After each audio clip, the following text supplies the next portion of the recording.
Hello and welcome to the Live Life Extraordinary podcast. I'm your host, Bianca DeLuco. And in today's episode of the podcast, we're going to be talking about some of my favorite self-care practices and why I think they're so great and why you should practice them too.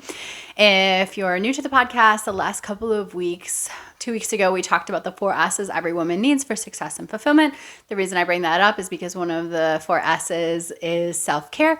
And so it was a good introduction to what we'll be talking about today, why self-care is so important and the practices that I'm going to be sharing with you.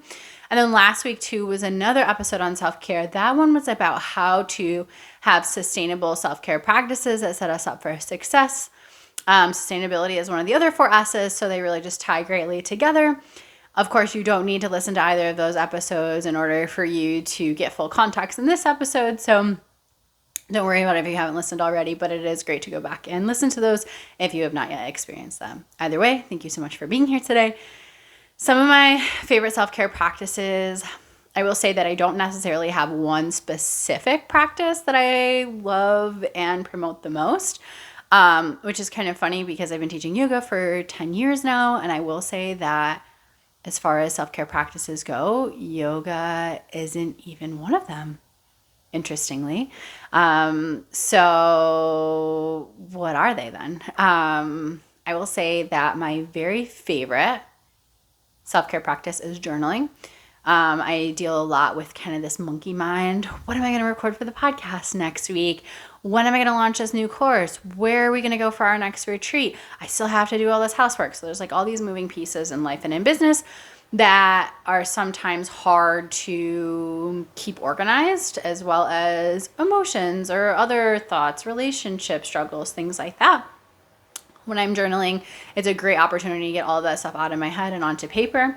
After I'm done like journaling my thoughts or my dreams or whatever, or about, it's a great way to emotionally process too. There's really so many benefits to it, truthfully.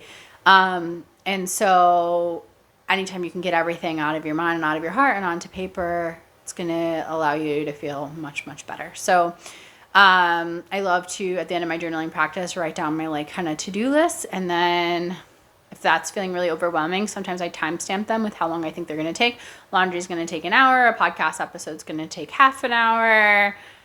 Taking a shower is going to take 30 minutes. My Pilates exercise is going to take 15, whatever it is. And then I look at how much time I have in the day and pick the top ones that fit into my day based on how long that they are. So maybe that's something that serves you. Maybe it doesn't. I also think that gratitude journaling is a really helpful practice to help us stay grounded and focus on things that truly matter, and feel good in our life even when we're working towards things that we desire. So journaling, definitely my favorite practice. If I can't sleep at night, I journal. If I'm stressed and overwhelmed, I journal. First thing in the morning, I journal. So it really is my go-to practice 99% of the time, I would say. So if journaling's not for you, you don't love it, doesn't help you feel better, you're not struggling the same things as me. Some other practices I really like are breath work. And now somatic breath work is really trendy right now. This like deep, forceful breathing that brings up a lot of emotions and like is a form of subconscious processing and things like that. I am certified in that style of breath work. I have practiced that kind of breath work with other people. It is not personally my favorite. I don't enjoy doing it. I have had some really great experiences in it, but it's just not for me. When I say that I practice breath work as a self-care practice, I'm talking about more like healing, yogic breath work, I guess. It's funny that they call it somatic breath work because in my opinion, somatic is more like nervous system kind of regulation stuff. We don't have to go on a tangent about that. But so breathing exercises like Durga, the 3-part breath, or 4-7-8 breathing, square breathing are all really common practices. I love doing those to help me fall asleep after journaling. I like to stack those two, really great. As a form of meditation, I do breathing. Sometimes if I'm feeling anxious, like when I'm driving in the car, like if I have a stressful day or something, it's a great time to integrate some breathing. Or even you can combine it with things. So you're doing laundry, you're washing dishes, you're cooking breakfast, you're taking a shower, you're on a walk. You can still integrate breath work as a way to like self-regulate, calm your body and your mind. So breath work is an excellent tool because your breath's always with you. You don't need a journal, you don't need a mat, you don't need an instructor, you just need your awareness. So it's great to like integrate into all sorts of different things. Another very favorite self-care practice is movement in different forms, right? So I have taught yoga for the greater part of the last 10 years, and I do love and respect yoga, but it's definitely not like my favorite tool. It has definitely been the gateway to the rest of these tools, which is why I still practice it, because it's a great way to introduce other people to these resources, but it's not my favorite, and maybe it is your favorite, and if it is, I love that for you, and I hope that you do a ton of yoga. For me, what's feeling really good right now is Pilates. It's helping me feel really strong in my body. I'm really confident. Also, I love going for walks. Very good for my mental clarity and for my physical well-being. They say that motion equals emotion. If you do the same things you've always done, you'll feel the same ways you've always felt. So there's a lot of evidence that supports that when we're doing some sort of movement, it's going to impact the way that we're thinking and feeling. So fantastic. If you're someone that struggles with anxiety specifically, EFT tapping is my most favorite thing for when I'm feeling anxious. If I am feeling anxious, it doesn't matter if I do breathwork, meditation, yoga, journaling, I can do all of the things, and nothing touches it in the way that EFT tapping does. And EFT tapping is something that I find is not super mainstream. Not a lot of people talk about it. If you do find it, it's like 1 in a dozen people like might know what it is. But it's basically a form of acupressure combined with talk therapy. So you talk through things as you're like tapping on different meridians in the body. And truthfully, for my anxiety, it's been so healing. Now, thankfully, I haven't experienced a lot of anxiety recently, but when I was at the peak of feeling really anxious, I would do tapping like almost every single morning to help me feel significantly better. Try to think if there's any other practices. There's tons of practices, right? Like meditation is a great practice. I do enjoy meditating if I'm like looking for inspiration or if I'm looking for clarity on something. But I will say I use that less frequently than say like journaling. I do probably pretty consistently, like almost daily.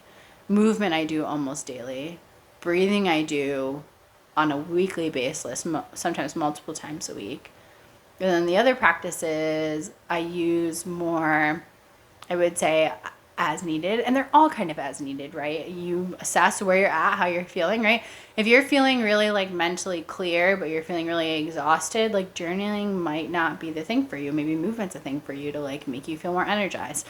I think the most important thing with self-care, whether you use the tools that I'm recommending or tools that feel more authentic to you, is about assessing how you feel. And then saying, okay, this is what I'm feeling today. What makes me feel supported when I'm feeling this way? When I'm feeling stressed, what tool helps me feel not so stressed? When I'm feeling overwhelmed, what helps me feel less overwhelmed? When I'm feeling anxious, what helps me feel calm, right? And I think that's why it's good to have like a whole toolbox of different self-care practices so that you can pull from different things, right? And it doesn't just have to be your typical like wellness style self-care practices. Maybe it's art. Maybe it's listening to music. Maybe it's dancing in your living room. Maybe it's making a nourishing meal. Maybe it's reaching out to a friend. So there's a lot of different ways that we can make ourselves feel supported. But I will say that the basis of self-care is being able to look at how you're feeling and notice what you need in order to feel more balanced and more in alignment. So if you are looking for a bundle of different things, starting December 1st, I'm running a free challenge. It's called the 12 Days of Christmas Self-Care Edition, or something to that effect, 12 Days of Christmas Self-Care,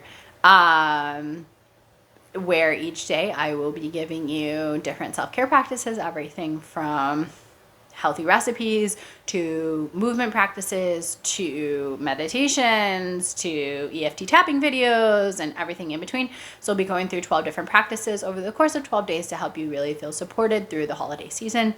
So I will leave a link in the description box for you to check that out if you want to participate in that. I will say that if you are watching this podcast either after November or December of 2025, that challenge may have been completed. And if that is the case, I will exchange that link for a different self-care resource so that you can still have the support that you need, even if it's not the practice I'm mentioning now. So thank you so much for tuning in to today's episode. I hope that these last few episodes have really helped you inspire, take a little bit more care for yourself. We will be taking a little bit of a pause on the podcast as we go through the 12 days of self-care, because that's going to be a daily thing with videos and practices and things of that nature. But once the 12 days of self-care are over, we will be going back to the regular podcast schedule, where we will be talking about things like setting SMART goals for the new year, motivation hacks, micro habits, sustainability and goals and actions. We might throw in some stuff on spirituality.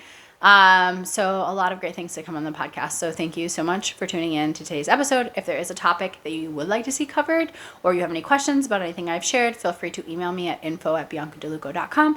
I read every single email and respond to all of them. So if there is something you're struggling with and would like some support on, I'm happy to give my perspective and guide you as much as I can. So thank you again so much for tuning in. I value your time and your presence, and I cannot wait to connect with you again soon.